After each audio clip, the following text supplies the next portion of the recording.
My name is Dave Segal. I'm the co-founder and chief innovation officer at Naqi Logix. My job is to really manage and direct innovation within the company, manage our intellectual property, etc. And Naqi Logix, if you're not familiar, is a company that specializes in hands-free, voice-free, screen-free, camera-free, implant-free methods of command controlling and navigating your entire connected world, just through a form factor of the world's #1 wearable, smart earbuds. And very, very excited to be here at Beyond Expo within the Lenovo Innovation Group.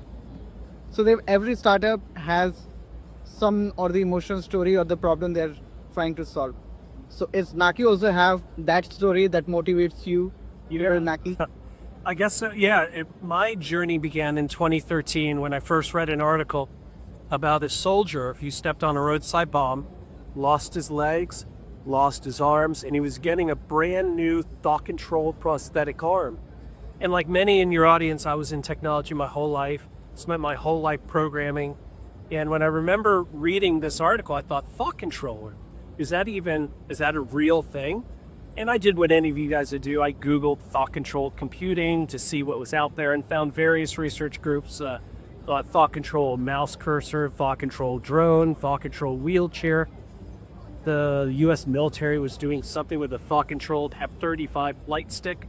And I remember from a programmer's perspective, looking at all these Google results, thinking, they're all the same thing.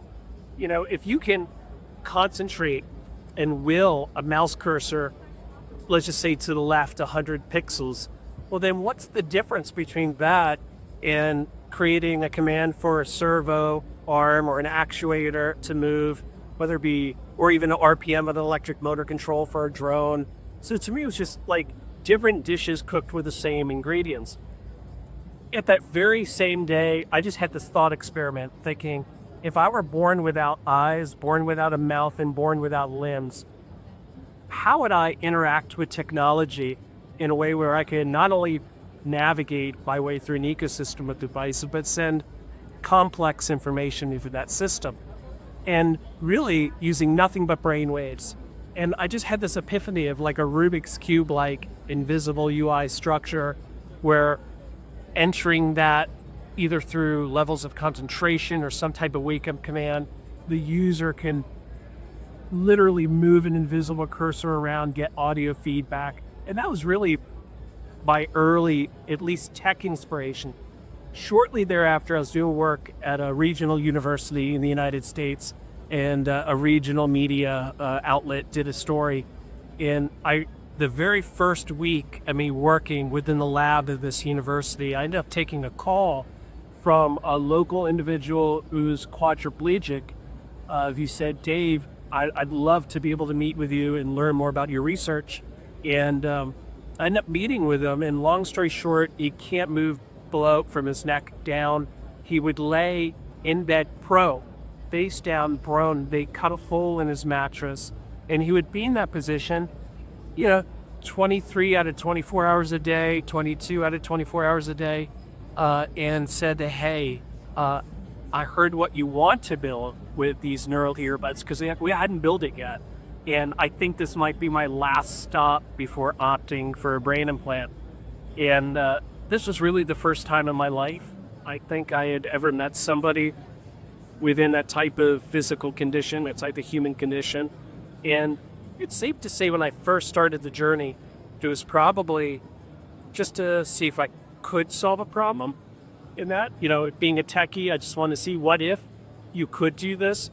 And when I met somebody whose life depends on interacting with the outside world and can't, I think it changed me forever, in that I knew that would become my new life's mission, knowing that if I can create an alternative for millions of people around the world that can probably benefit from some kind of brain implant, and create a technology built into the world's '1 wearable in smart earbuds, or they can put in a pair of smart earbuds and have an elegant control of their connected devices.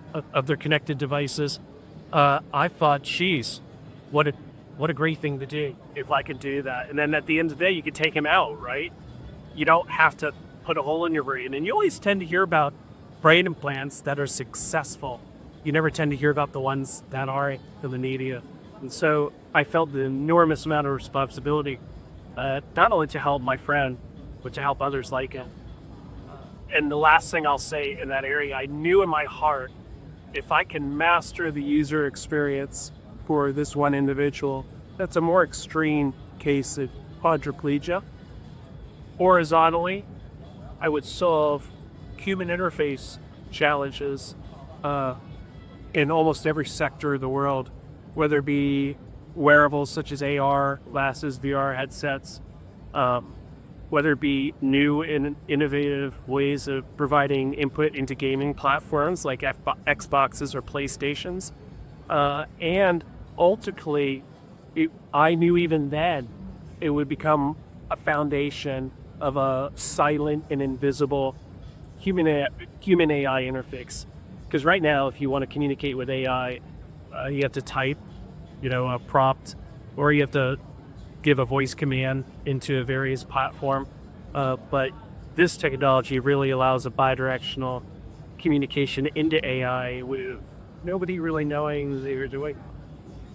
Thank you so much, Dave. Thank you for your time today. Yep. Thank you.